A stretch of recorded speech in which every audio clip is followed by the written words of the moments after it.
সারা দেশ বিএনপির বিরুদ্ধে ফুঁসে উঠেছে এবং এইটা একটা অনিবার্য সংঘাতের দিকে অগ্রসর হইতেছে।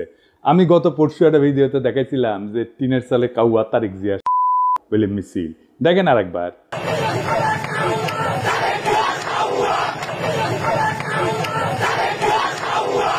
আজকে দেখেন একের পর এক মিছিল।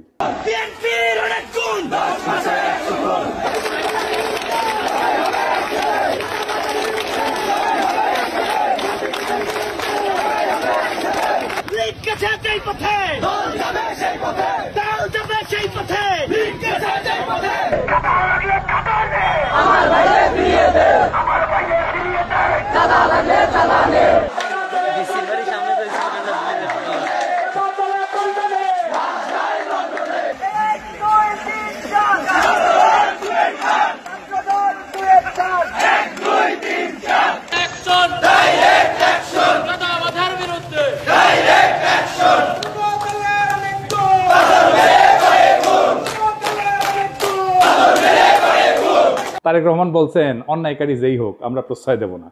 বরাবর আমরা বলেছি অন্যায়কারী আইনের দৃষ্টিতে তার বিচার হবে, দলের সাথে তার কি সম্পর্ক কিচ্ছু যায় আসে না, তাকে দল কোন রকম প্রশ্রয় দিবে না কেউ যদি কোনো অন্যায় করে থাকে। খুব ভালো কথা, কিন্তু গ্রেপ্তার করলে থানা ঘেরাও করে আসামি সিনাই নিয়ে যায় কেন বিএনপি? এটার উত্তর তো তারেক রহমানকে দিতে হবে। একটা দুইটা না, শয়ে শয়ে এডিটর সাহেব বিএনপি থানা ঘেরাও কিওয়ার্ড দিয়ে সার্চ দেন তো, দেখেন কত জায়গায় থানা ঘেরাও করে বিএনপি আসামি ছাড়াই নিয়ে যাইতেছে। শুধু কি তাই, বিএনপি নেতারা প্রকাশ্যে বলিছে কাউকে গ্রেপ্তার করতে আমাদের অনুমতি নিতে হবে, নইলে থানা ঘেরাও। এদেরকে পুলিশে অ্যারেস্ট করতে হলে আমাদের কাছে অনুমতি নিয়ে করতে হবে। এর বাইরে যদি একটা মানুষকে গ্রেফতার করা হয় আমরা থানা ঘেরাও করব সবাই মিলে। আপনারা মব কইরা ফেনা তুলতেছেন, কিন্তু আসল মব তো আপনার দলের লোকেরা তৈরি করতেছে। শোনেন কি অবস্থা। প্রতিদিন আমাদের 30,000 টাকার মতো সে নিতেছে। আমি জেনেছি যেটা যে মালিক সমিতির কাছে তারা 5 কোটি টাকা চাঁদা চেয়েছে। এক যুবদল নেতা যাত্রাবাড়ির নাম ফাহিম, আতর্কিতভাবে কয়েকজন লোক আসলো, আয়সা গাড়ি আতুর দিয়া দামদুম পিড়াইয়া চলে গেল। বাইরে থেকে একটা ইটা মারে, গ্লাস ভাঙে আমাদের শরীরে, বাল বাচ্চাদের শরীরে পড়লে অনেক উইন্ডো জায়গা, এই জন্য আমরা আতঙ্কে যাইতেছি। আমাদের ভোগান্তি হইতেছে, আমরা রোগী নিয়ে যাইতে পারতেছি না, অনেক সমস্যা। এর বিশ্বাস চাই আমরা। একটা মানুষ ফ্যামিলি দোলাই পার নেমে যেতে, ওখান থেকে আবার যাত্রাবাড়ি করতে হইব, এটা তাদের ভোগান্তি না। এই পরিস্থিতি আমাকে জানে কোনো নিরাপত্তা নাই, সেজন্য আমাকে ঢুকতে না। আবার কয় গাড়ি লিয়ে আসলে 5,000 টাকা জরিমানা দিয়ে এবার গাড়ি নিবি, এই ডরে আমরা গাড়ি যাত্রাবাড়ি যাই না, আমরা দোলাই পাতে ঘুরে আসি। দুই রকম কথা বললে তো হবে না। আপনারা তো আইন শৃঙ্খলা পরিস্থিতির অবনতি ঘটাইতেছেন, আপনার দলের লোকজনই ঘটাইতেছে। আপনারাই বলেন মব, আর এটা কি থানা ঘেরাও? এটা মব না? আপনার দলের নিজেদের ভিতরে মারামারিতে গত 6 মাসে 43 জন মারা গেছে। নিজের দলের ভেতরে মারামারি থামাইতে পারেন না, প্রফেসর ইউনূসকে দোষ দেন। আবার দেখেন বিএনপি অফিসে কে বা কারা ককটেল মারছে, এটা অতি জঘন্য কাজ হয়েছে, কিন্তু এর রিয়াকশন দেখেন। কিছুক্ষণ আগে বিএনপির পার্টি অফিসে ককটেল মারছে ওই রাজাকারের বাচ্চারা। এই সরকারকে সাবধান করে দিতেছি, কয়ে দিলাম অতিরিক্ত বাড়াবাড়ি করলে সরকার আমরা বয়সি, সরকার নামাইতে 10 মিনিট সময় লাগবো না। এই কুত্তা মার্কা সরকার নামাইতে আমাদের 10 মিনিট সময় লাগবো না, সাবধান করে দিতেছি। কিন্তু আপনার কর্মীদের মনে আত্মবিশ্বাসকে জাগাইছে যে 10 মিনিটে সরকার ফেলাই দিতে পারবে। হ্যাঁ, এতই হেডম। তা হাসিনার চোদনে বাংলাদেশের মানুষ 16 বছর ছিল কেন? এই সরকারকে বিএনপি বসাইছে। তো আপনারাই যদি বসাইছেন তাহলে আপনারা এই সরকারের ব্যর্থতার দায় নেন।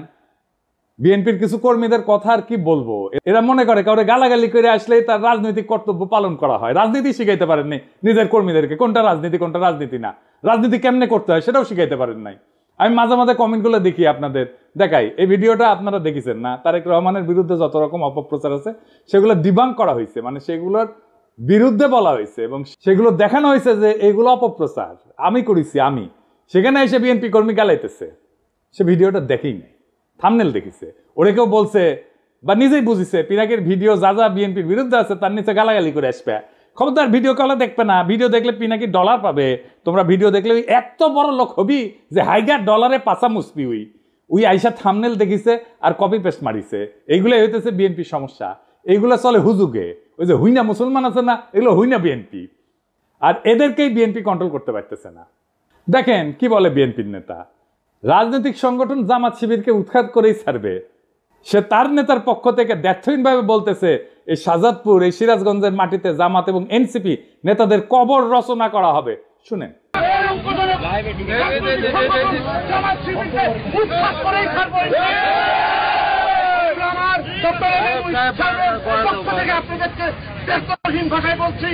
এই শাহজাদপুর, এই সিরাজগঞ্জ, বাংলার মাটিতে জামাত এবং এনসিপি নেতাদেরকে কবর রচনা করা হবে। এর নাম হইতেছে আমির হোসেন সবুজ, সাংগঠনিক সম্পাদক শাহজাদপুর উপজেলা বিএনপি। আবার দেখেন তারেক জিয়াকে নিয়ে সন্তান বন্ধ কথা বলছে, তাই ছাত্রদল নেতা সদল বলতে যায় বয়োবৃদ্ধ পিতাকে শাসাইতেছে। সকাল 10টা পর্যন্ত সময় বেঁধে দিচ্ছে, এর মধ্যে ক্ষমা না চাইলে যে জায়গায় পাই আমরা বিচার করবো বলে হুমকি দিচ্ছে। শুনেন, বাড়িতে থাকে না, আপনার মাস্টার মানুষ, আপনারা সম্পূর্ণ শ্রদ্ধা দিয়ে কইতেছি। হ্যাঁ, এই যে আপনার মাস্টার, আপনি মাস্টার, আপনার ছেলে তারেক রহমানের গালিগালাজ করে, তারেক রহমানের এই ছেলে, এটা কাকা আমি আপনাদের বলবো। আচ্ছা কাকা, আপনি 80 সালে বিএনপি করেন, আমার বাবা আওয়ামী লীগ করতো, সমস্যা নাই, কিন্তু তারেক রহমানের নামে যে এই ধরনের কথাবার্তা গুলো লেয়, তখন আমরা তো মনে করেন যে 99 পরে তারেক রহমানের মানি, বাপদাদা যাচ্ছে বেশি মানি। এমন বিষয়টা হচ্ছে গিয়া উনি তো কোনো অপরাধ করে নাই, ওনারা এই যে গালিগালাজ করেছে মনে হয়।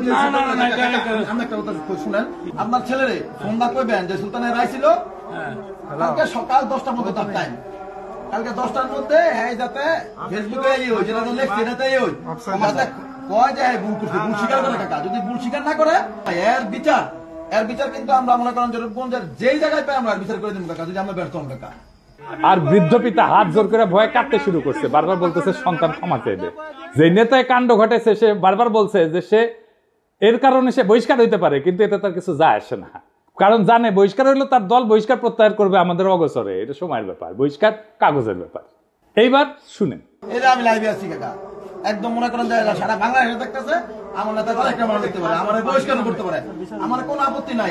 যাই হোক, বিএনপি মানে শুধু এরা না, এর বাইরেও বিএনপি আছে, আর তারাই মেজরিটি, যারা সত্যিকার অর্থে শহীদ জিয়ার আদর্শ আর খালেদা জিয়ার উত্তরাধিকার বহন করতে চায়।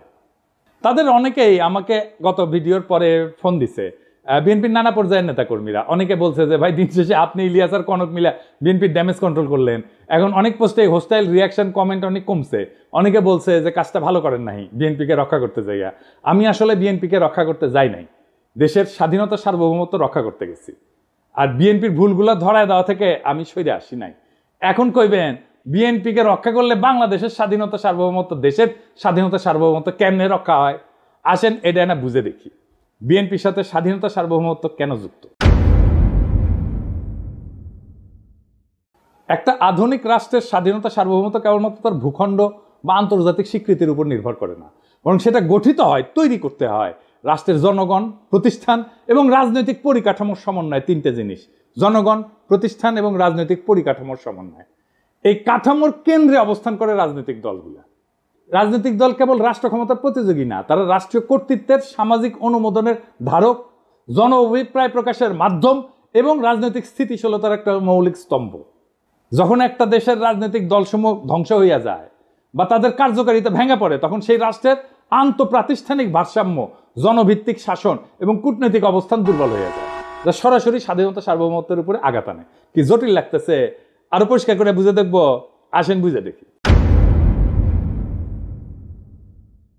রাজনৈতিক দল কিভাবে গণ অনুমোদনের একটা সাংগঠনিক রূপ।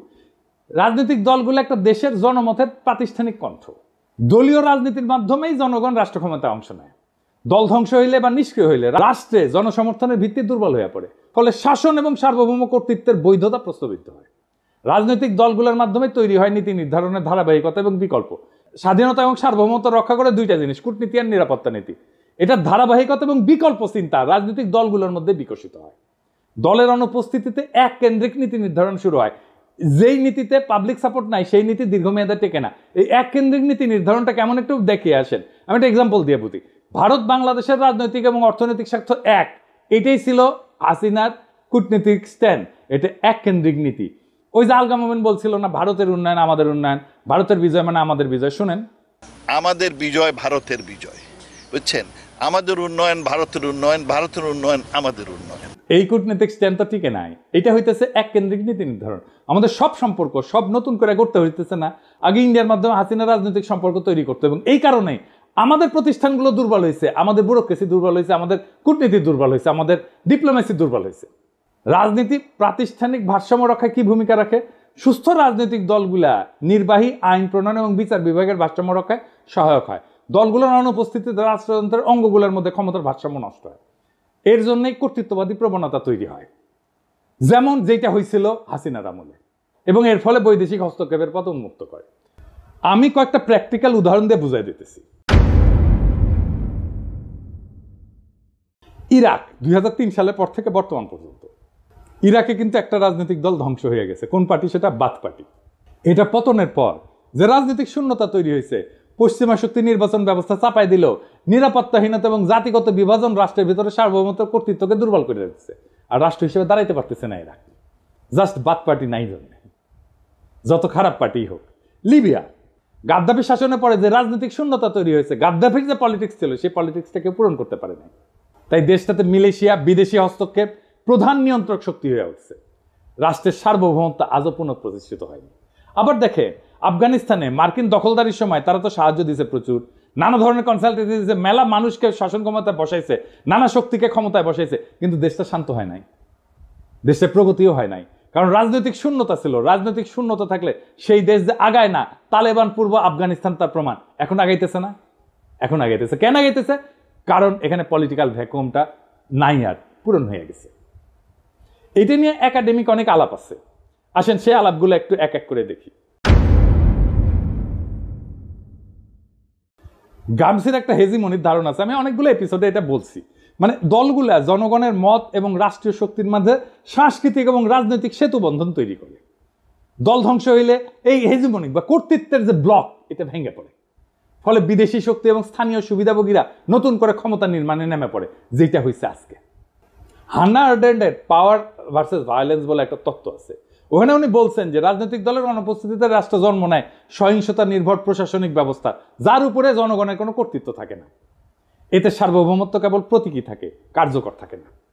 আর একজন দার্শনিক আছে ম্যাক্স ভেবার, এটা ওয়েবার বলে অনেকে, এটা উচ্চারণ আসলে ভেবার। তার একটা লেজিটিমেসি এবং অথরিটি বা কর্তৃত্বের বৈধতার তত্ত্ব আছে। উনি বলছিলেন যে একটা রাষ্ট্র কেন চলতে পারে, কেন মানুষ শাসকের কথা মেনে চলে, সেটা বোঝার জন্য আমাদের দেখতে হবে কর্তৃত্বের বৈধতা কোথায় থেকে আসে। উনি বলছেন যে 3 ধরনের শাসন থেকে কর্তৃত্বের বৈধতা আসে। একটা হচ্ছে ন্যাশনাল লিগ্যাল অথরিটি, বৈধ বা আইন ভিত্তিক কর্তৃত্ব, মানে যখন শাসকেরা নিয়ম করে নির্বাচিত হয়, সংবিধান আইন প্রতিষ্ঠা করে, প্রণয়ন করে, প্রতিষ্ঠানের মাধ্যমে রাষ্ট্র চলে। এই রাজনৈতিক দলগুলো এই ধরনের কর্তৃত্বের মূল মাধ্যম, কারণ দল নিয়ে নিয়ম মেনে প্রতিযোগিতা করে ক্ষমতায় আসা যায়। 2 নম্বর হইতেছে ক্যারিসমেটিক অথরিটি বা ব্যক্তিগত আকর্ষণে চালিত শাসন। কেউ হয়তো অত্যন্ত জনপ্রিয়, আবেগী বক্তা বা যুদ্ধনেতা, তাকে মানুষ অনুসরণ করে, তিনি নিয়ম বা আইনের চেয়েও ব্যক্তিত্ব দিয়ে রাষ্ট্র চালান। যেমন হইতেছে হিটলার, মোদি, গাদ্দাফি, এমনকি হাসিনাও, মুজিবও, মানে সোহরাওয়ার্দীর বডিগার্ড। 3 নাম্বার ট্র্যাডিশনাল অথরিটি বা ঐতিহ্যগত কর্তৃত্ব, মানে আমাদের পূর্বপুরুষরা মানত, ওরাই সবসময় চালায়, আমিও মানি, এই ধরনের আর কি। এটা রাজতন্ত্রে চলে, জমিদারি সামন্তবাদী শাসনে চলে। তাই ম্যাক্স ভেবার বলছে যখন রাজনৈতিক দল থাকে তখন রেশনাল লিগ্যাল কাঠামোতে চলে, নিয়ম আইনে প্রক্রিয়া, কিন্তু দল ভেঙে গেলে সেই জায়গাটা ব্যক্তির মোহ বা ক্যারিশমা অথবা ঐতিহ্যের দাবিদারি, যে ট্র্যাডিশনাল পাওয়ার, এটা নিয়ে নেয়। এতে শাসন অস্থিতিশীল হয়ে পড়ে, কারণ ব্যক্তি যদি মরে যায় বা জনপ্রিয়তা হারায় তখন শাসনের ভিত্তিও ভেঙে পড়ে। শাতাল মুফ ওনার নাম, আসলে এটা ওনার একটা তত্ত্ব আছে অ্যাগনোস্টিক ডেমোক্রেসি। উনি আমার খুব প্রিয় চিন্তক। ওনার নাম আমাদের দেশে কত পরিচিত না, আসেন আগে দেখি উনি কে। শাতাল মুফ একজন প্রভাবশালী বেলজিয়ান রাজনৈতিক তাত্ত্বিক, যিনি মূলত গণতন্ত্র, রাজনৈতিক দ্বন্দ্ব এবং হেজিমনি, মানে যেটা গ্রামসির তত্ত্ব, আগে প্রথমে বলছি কর্তৃত্ব, রাজনৈতিক কর্তৃত্ব, এই বিষয়ক চিন্তার জন্য খ্যাত। তিনি আধুনিক র্যাডিক্যাল গণতন্ত্রের অন্যতম প্রবক্তা। তার কাজের মূল বিষয়বস্তুর একটা হইতেছে অ্যাগনোস্টিক প্লুরালিজম বা বিরুদ্ধতাপূর্ণ বহুত্ববাদ। তো শাতাল মুফ মনে করে যে গণতন্ত্র মানে মতভেদের অবসান না, কিন্তু বরং গঠনমূলক দ্বন্দ্বের স্বীকৃতি। দেখেন বিএনপির মধ্যে মনে করে যে আমি যদি সমালোচনা করি আমি শত্রু, মানে তার সমালোচনা করাই যাবে না, সমালোচনা করলেই শত্রু, এবং ওইটা না করলে ঐক্য নাই। এই গণতন্ত্রই বোঝে না, ডেমোক্রেসির আধুনিক ধারণাগুলো এদের মাথার মধ্যে নাই একেবারে। রাজনীতি মানে ঐক্য না, বিরোধ রাজনীতি। আমরা একে অপরকে শত্রু হিসেবে না দেখে বিরোধী বা অ্যাডভার্সারি হিসেবে মানলে গণতন্ত্র টিকে থাকে। ওনার একটা ধারণা আছে লেফট পপুলিজম বলে, তিনি যুক্তি দেন যে ডানপন্থী পপুলিজমের মোকাবেলায় বাম ঘেঁষা পপুলিজমের দরকার আছে, যেখানে জনগণের আবেগ, পরিচয় এবং প্রতিবাদ সংগঠিত হবে প্রগতিশীল রাজনৈতিক লক্ষ্য নিয়ে। তো ওই যে শতালমুখ বলতেছে যে গণতন্ত্র মানে সবাই একমত তা না, সবাই মিলে ঐক্য তা না, বরং গণতন্ত্র মানে হচ্ছে নিয়ন্ত্রিত নিয়মতান্ত্রিক মতবিরোধ এবং বিরোধিতা এসে থাকবে, তবুও সবাই খেলবে একই নিয়মে। মতবিরোধের ক্ষেত্র তৈরি করে রাজনৈতিক দলগুলো একদল বলবে বাজার অর্থনীতি দরকার, আরেক দল বলবে সমাজতন্ত্র দরকার, আরেক দল বলবে ইসলামী অর্থনীতি দরকার, এক দল বলবে আমার খেলাফত দরকার, এক দল বলবে কর বাড়াও, আরেক দল বলবে কর কমাও। এই যে প্রতিযোগিতা এবং মতানৈক্য, এটার নামই হচ্ছে অ্যাগনিজম, মানে স্বীকৃত দ্বন্দ্ব। এতে জনগণের ইচ্ছা প্রকাশ পায়, নীতি পরীক্ষা হয়, ভুল ধরা পড়ে, বিকল্প ভাবনা আসে। কিন্তু দল ভেঙে গেলে কি হয়? আর কেউ প্রশ্ন তোলে না, আর কেউ বিকল্প দেয় না, শুধু এক শাসক বা এক গোষ্ঠীর মতেই দেশ চলে। এটাকে বলা হয় ওয়ান কালার অথরিটারিজম, বা এক রঙের এক চিন্তার একচ্ছত্র শাসন। তখন রাষ্ট্র আর গণতান্ত্রিক থাকে না, হয়ে ওঠে এক পেশে আদেশের কারখানা। তাই রাজনৈতিক দল ধ্বংস হওয়া মানে কেবল একটা সংস্থা বিলুপ্ত হওয়া না, এটা রাষ্ট্রের গণতান্ত্রিক কাঠামোর অন্তঃসার শূন্য হয়ে যাওয়া, জনগণের প্রতিনিধির কণ্ঠ নিঃশেষ হয়ে যাওয়া এবং রাষ্ট্রীয় পরিসরে শূন্যতার সৃষ্টি হওয়া, যা বিদেশি শক্তি স্থানীয় শোষক শ্রেণীর হাতে রাষ্ট্রীয় নিয়ন্ত্রণের রাস্তা উন্মুক্ত করে দেয়। তাই স্বাধীনতা, সার্বভৌমত্ব রক্ষায় রাজনৈতিক দলের বহুত্ব, কার্যকারিতা এবং গণভিত্তি অপরিহার্য। এবার প্রশ্ন উঠতে পারে, বিএনপি কি দায় নাই এই ধরনের ঘটনা ঘটায়? অবশ্যই আছে। বিএনপি বলতেছে তার দলের এই বেপরোয়া লোকদের ঠেকানোর জন্য রাষ্ট্র ক্ষমতায় যাওয়া দরকার। অদ্ভুত কথা, এই তত্ত্ব দিতেছে বিএনপির লোকেরা। বিএনপি কিন্তু এই কাজ করতে গিয়ে জন্ম দিয়েছিল র্যাব, নিজের দলের গুন্ডাদের সামলাইতে পারতেছিল না, তাই র্যাব বানাইছিল। বিএনপির এইসব সোকল্ড ইন্টেলেকচুয়াল ইনফ্লুয়েন্সারদের সাথে কথা বলতে যাওয়াটা একটা যন্ত্রণা। খোদা তাআলা আমার এমনই কপাল দিচ্ছে যে নিরেট মূর্খ প্রফেশনালি আনসাকসেসফুল লোকগুলার রেফারেন্স দিতে হয়, একেবারে মূর্খ, কিছু জানে না।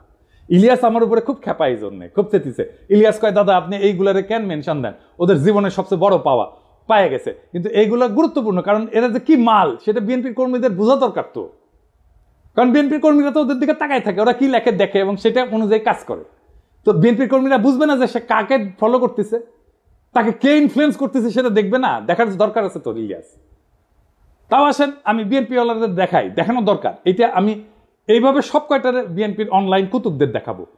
একটা মানুষ দুনিয়ার জন্য কতটা ইউজফুল এটা বোঝার জন্য আপনি দেখবেন তারে কেউ রিক্রুট করছে কিনা, তাকে কেউ চাকরি দিচ্ছে কিনা, তারে কেউ বেতন দিয়া পালে কিনা, সে কি কাজ করে, কি কাজ করে খায়, পেট চালায় কি করে, তার সাথে প্রফেশনালি কে কানেক্টেড, এটা পাবেন আপনি লিঙ্কডইনে।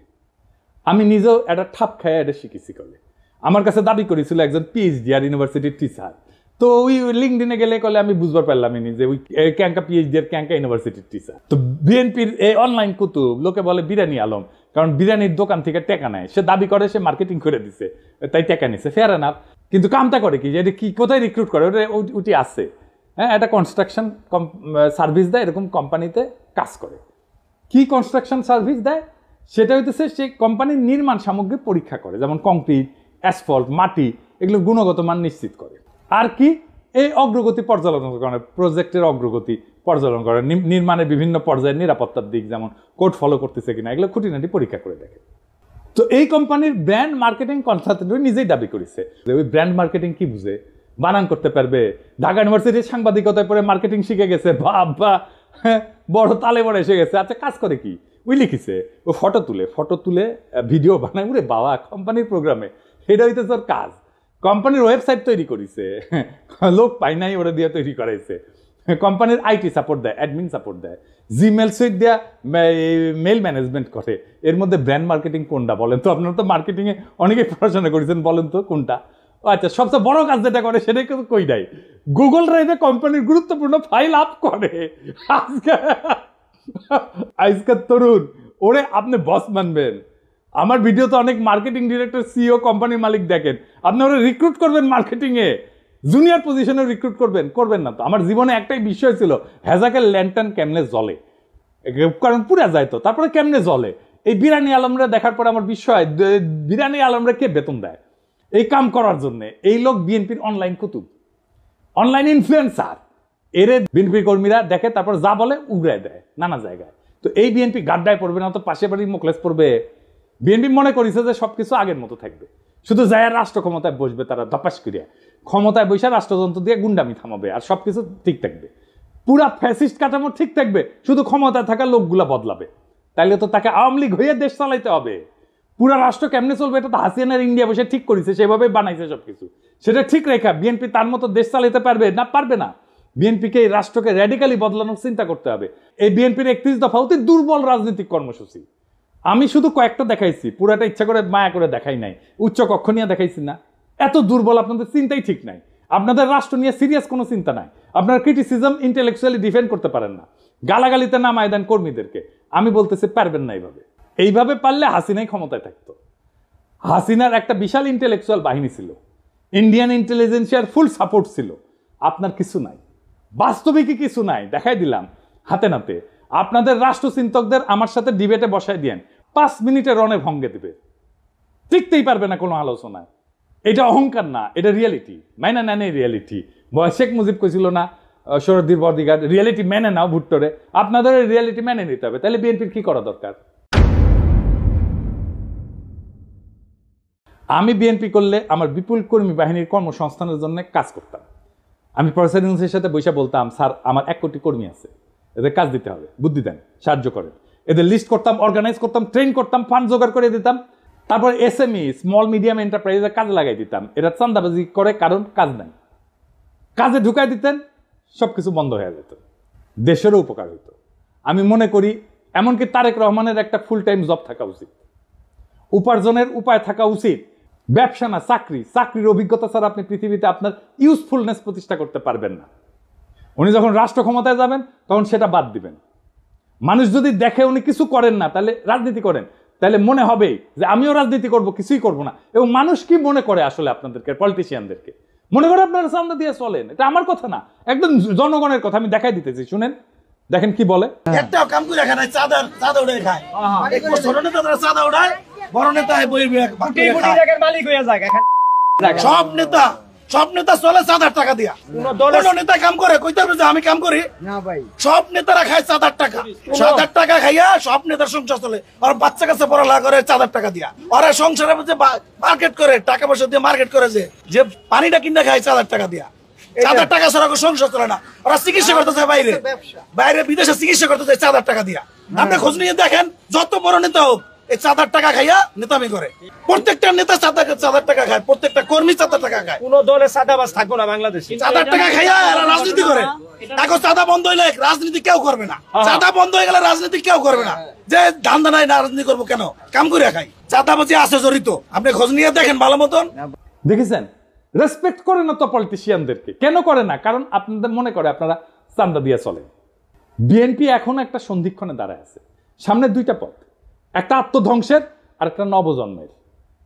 আপনি যদি রাজনৈতিক দল হিসেবে জনগণের কাছে ফিরে আসতে চান, তাহলে এই মুহূর্তে আত্মসমালোচনা, কাঠামোগত সংস্কার এবং র্যাডিক্যাল চিন্তার সাহস দেখাইতে হবে। বিএনপি যদি ভাবে তার পুরানো কাছে ফিরে গিয়ে ক্ষমতা ফিরে আসবে, তার দিবা স্বপ্নের বেশি কিছু না। এদেশের জনগণ নতুন কিছু চায়, নতুন রাজনৈতিক কল্পনা, নতুন নৈতিক নেতৃত্ব, নতুন র্যাডিক্যাল চিন্তা। যারাই নতুন চিন্তাকে ধারণ করবে তারাই ভবিষ্যতের নেতৃত্ব দেবে। একজন প্রকৃত রাজনৈতিক নেতা শুধু বক্তৃতা দেন না, কর্মীদের কাজ দেন। শুধু ভীষণ দেন না, সেই ভীষণ বাস্তবায়নের গাইডলাইনও দেন। যদি আপনার দলের কর্মীরা আজকে হুজুগে চান্দাবাজে পরিণত হয়ে থাকে, তাহলে তার দায় নেতৃত্বকেই নিতে হবে। তারেক রহমানের উচিত এখনই জব হোল্ডারদের মতো আচরণ শুরু করা। তাকে একজন ওয়ার্কিং স্টেটসম্যান হতে হবে, শুধু প্রবাসী ভবিষ্যৎ প্রধানমন্ত্রী না। বিএনপির সামনে এখন 3টা বড় কাজ: নিজের কর্মী বাহিনীকে প্রশিক্ষণ দিয়ে উৎপাদনমুখী কাজে লাগানো, র্যাডিক্যাল স্টেট রিফর্ম পরিকল্পনা নিয়ে জনগণের সামনে হাজির হওয়া, আর 3 নাম্বার দলে থাকা ডিজিএফআর চাঁদা খাওয়া, রয়ের টাকা খাওয়া, নব্য দালাল, বেকার, অনলাইন কুতুবদের চিন্তাহীন দৌরাত্ম্য থামানো।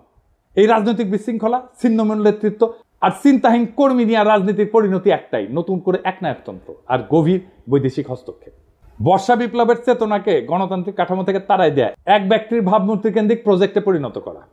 আপনারা যদি সত্যি শহীদ জিয়ার উত্তরাধিকার হন, তাহলে শহীদ জিয়ার মতো করে রাষ্ট্র গঠনের স্বপ্ন দেখে মাটি কামড়ায় জনতার ভরসা অর্জনের রাজনীতি করে। না হলে ইতিহাসের ডাস্টবিনে আপনাদের জায়গা হবে। এই সময়টা তারা যারা সাহস করে সত্য বলছে, তারা বিএনপির শত্রু না, এই হুঁশিয়ারি শোনা না হলে সামনের দিনগুলোতে আপনাদের পতনই কেবল অনিবার্য না, তা হয়ে উঠবে ইতিহাসের এক করুণ ট্র্যাজেডি। সময় আছে, বদলান, নয়তো ইতিহাস বদলায় দেবে আপনাদেরকে। ইনকিলাব জিন্দাবাদ, গণতন্ত্র জিন্দাবাদ, রাষ্ট্র রূপান্তরের রাজনীতি জিন্দাবাদ।